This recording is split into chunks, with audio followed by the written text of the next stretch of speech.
Hello, folks. The new Intercontinental Champion has something to say, and it's probably what you think it is. The Usos roll out the guitar-striped carpet for Roman, and the thumbnail said it all. Instead of letting Naomi be grown, Sasha's gotta grow down. I'm Casualeann. Come with me.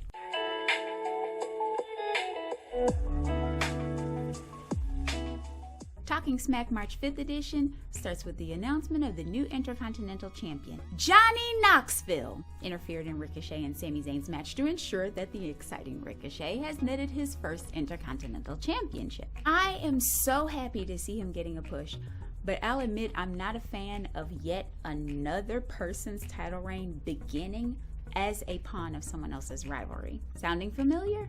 It was a lovely match full of nice athletic spots, and I dig that Hurricane Rana right into the pin.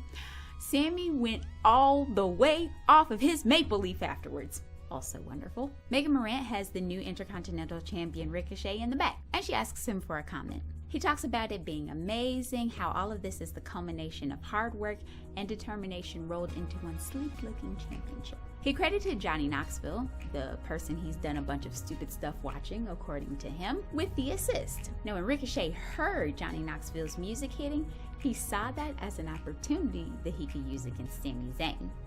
And he says luckily Sami Zayn did get distracted by it, allowing him to take the victory. So back at headquarters, Jerry the King Lawler drops in, and Jackie Redmond gets his impression on Johnny Knoxville. Now he muses about celebrities being in wrestling sometimes. He reflects on getting Andy Kaufman involved in wrestling, and how it didn't go well for him. He also mentions Pat McAfee, that it's not going to work for him either. Jackie Redmond asks if Knoxville could be a wild card in this match, and King acknowledges that for every Jackass movie he's ever seen, he wonders how Knoxville's actually survived it. He and Redmond both believe that while Knoxville will survive the match with Sami Zayn, he's not going to actually win it. Next, they discuss Brock Lesnar's then upcoming title defense on Madison Square Garden, and King wonders how on earth the Beast got himself into this situation. Brock's attention to this perceived threat, him kind of being aware but shrugging it a little bit, that was consistent with his character for sure. You want to look prepared without being worried. And we'll get into the live event itself in the Raw Talk review, but props to WWE making a house show feel significant. After the commercial break and an ad for the most stupendous two-night WrestleMania ever, we get a rundown of Austin Theory's WrestleMania challenge. He extols the virtues of Vincent Kennedy McMahon's mind, talks down to Pat McAfee, and lets him know that he's McAfee's opponent for WrestleMania. As a millennial and a West Virginia University alum, we were in the band cheering Pat McAfee and Steve on while they were on the gridiron. You had better do what you need to do in this match. Theory might be the young upstart, but we need you to at least have a good showing. You can't be out here looking like an old man. Then we hear from the Tribal Chief on SmackDown. And if you haven't seen it yet, you might ask yourselves, was it the beginning of the show? No. Did it happen at the end of the show? No. So then you may ask, well, when on earth did the Bloodline come out? Right in the middle of Shinsuke Nakamura and Rick Boogs' entrance. We get no insight from commentary, no idea of why the duo was coming out, who had a match, whether it was both of them, one of them, nothing. Regardless, though, the Bloodline just came out, interrupted, laid waste, and Roman took the mic. Either that or Heyman retrieved the mic from betwixt his copious buttocks and handed it to Roman. Either way. The head of the table tells us that at WrestleMania, Brock Lesnar will acknowledge him. That was the long and short of it. After that, the Bloodline defeats the Viking Raiders. It was finally time for them to take that L together on SmackDown for the titles. Definitely. Megan Morant has the SmackDown Tag Team Champions backstage. She highlights that the Raiders presented a challenge to them in this match. Then the Usos go into a spoken call-in response, with one asking a question and the other with the yay response. I say one and the other, not because I don't know the difference between the two, but because sometimes Jay would ask the question and sometimes Jimmy would, but if you were looking down and typing, like somebody may have been doing at a particular moment, not gonna name names, you'd have to actually go back to rewatch it just to see them switch off. It sounded that smooth. Who got paid? Yay! Who's cashing the checks? Yay! Who's laughing all the way to the bank? Yay! Somebody falls over some pipes or some trash cans or some random stuff, and without a pause, mid-sentence, Jay says, "Keep it down over there." They say any and every tag team want to run up and get done up. But if you do, though, just know it's one and done. I say they because Jimmy finished Jay's sentence. He literally finished the man's sentence.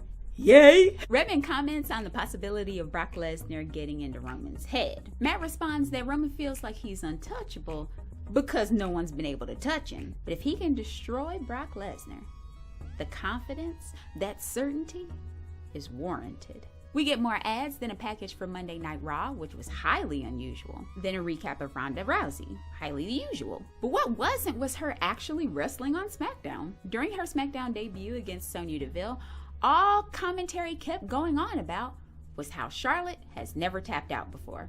That's not true, but okay. They dug into that narrative, but then we saw why. Because after Deville was dispatched, Charlotte and Ronda stood for a moment looking at each other. Then Ronda took Charlotte's healed foot and tried to remove it from the rest of her leg. Then Charlotte tapped.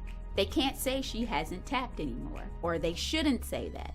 Conversation turns to Naomi and Sasha. Naomi, in a one-on-one effort, defeats the self-proclaimed most beautiful woman in the world, while the boss deflects interference from Queen Zelina. Megan Morant interviews the duo, highlighting that they are, perhaps, the future women's tag team champions. Sasha puts her dog down, riffs on that perhaps. She asks Morant if she knows who they are. Then Naomi talks about being so happy to be back with her former partner, how she's ready to make history with her. Sasha announces her match with Queen Zelina because now that one pair has faced each other, it's the other pair's turn, and how we are looking at the new women's tag team champions. I don't know if the show is running over at this point, but they just cut straight back to camp in Redmond, no sign-offs, no anything. It felt a little bit rushed, but Sasha and Naomi, all right. When Lawler's asked for his comments on the team, well, he starts talking about Carmella, and I'm thinking, oh goodness, the man behind puppies is about to run 20 years in the opposite direction. But actually, he's wondering, while Corey's doing all of this talking about Carmella being the most beautiful woman in the WWE, if he's actually got both his contacts on in the same eye. I was shocked, not gonna lie, but it was pretty funny. He's excited about the team, calling them Boss and Glow. Oh no. I've been saying this for a bit. Naomi's gimmick needs to grow up. And I thought that maybe this next partnership with Sasha Banks would be the perfect opportunity for that. Kind of a revamp she could continue once Banks inevitably turns on her. But no, the hair bows, the color, it gave me all the info I needed, and boy, ignorance was bliss with this one. But maybe the image details will evolve with the team itself. The synergy between them is the stuff of wrestling magic, so I'm up for it even more so than before. We move on to Ronda and Charlotte, and King interjects that another reason he likes Boss and Glow was because they were holding a puppy.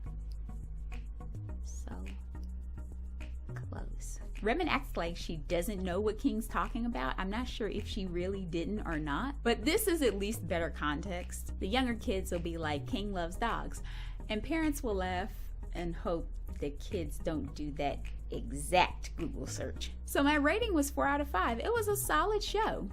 I thoroughly enjoyed it overall. The Usos continue to show why their connection is pure gold. They can be the champions as long as they want to be, as far as I'm concerned. They're great on the mic, whether alone or together, but there is nothing like a combined Usos promo. Ricochet was still good. Not quite as much as the other segments, but it's more because of the writing. He had kind of a boxed-in babyface promo. I'm so happy I won. Gotta get these nameplates changed kind of thing, with a little bit of Johnny Knoxville fandom sprinkled in for variety. Sasha and Naomi are also rocking together, even better than Team Bad. I'm still hoping hard for a better gimmick, but if a tag team run is in the cards, and maybe a name change, yes ma'ams. I'm excited for the matches. Let's get some people together. Naomi and Sasha, Carmella and Zelina, Rhea and Liv, Dana and Tamina, Natalya and Aaliyah, Doudrop and Nikki, a Scottish connection like a big old bullet train. Why not? With some effort, they would actually have an amazing women's tag team division. The must-watch segment? Give you a hint. They the ones. If for no other reason than to see their smooth back and forth interaction and the botch with the pipes, I definitely encourage you to look back at the Usos interview. I doubt you'll be disappointed. So what do you all think? Who would you like to see in a women's tag team title hunt? Who should face the Usos next? And who's about to win the Charlotte Ronda Rousey match? Let me know in the comments. Be sure to like, share, comment, and subscribe. Tap that bell icon to make sure you get notifications for when new videos come out. Thank you all so much for watching, and I'll see you soon. Who got paid? Who got paid? Who cashed those checks? Yay! Who's laughing all the way to the bank? Who got paid?